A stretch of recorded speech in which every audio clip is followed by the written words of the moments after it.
how many years did you go to therapy before you realized it wasn't actually working for you or helping you? I was in and out of counseling for a few years because I went through just horrific nonstop trauma for pretty much my whole life.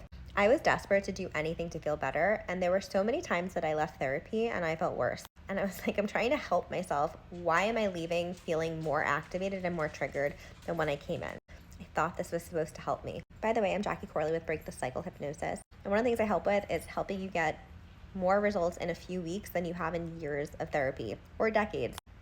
In my experience and many of my clients, therapy is not ever getting to the root cause. You might think you know the root cause of your problems, your limiting beliefs, your negative emotions, your ruminating thoughts, your inner critic, your self-sabotaging behavior, but I assure you, you don't. For so many of my clients, it's so deeply unconscious. It could be something that was passed down to them through their genes. It could be something in the womb that they picked up on at birth. You wouldn't believe how many clients are like, my mind is telling me it's at birth. Yeah, a lot of our programming happens before the age of 7 and can be through epigenetics or passed down to us. So the issue that you are trying to resolve and talk about is not the actual real issue.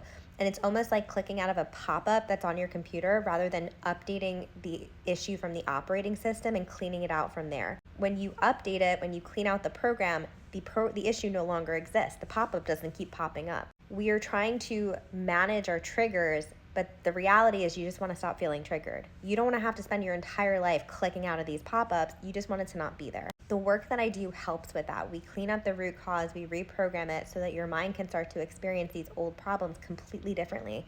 And when you're different, your external world will change and start to update to match. This is what manifestation is. If you're not living life on your terms, if you're feeling triggered all the time, that's an unconscious mind problem. It sounds crazy, but it is easy to resolve it when you are actually working with the part of the mind that stored the issue to begin with. There are some free resources in my bio, and there's a link to book a free 10-minute call if you want to work one-on-one together. Let me know in the comments what questions you have about this, because I'm sure a lot of people have been in therapy and didn't find that it worked.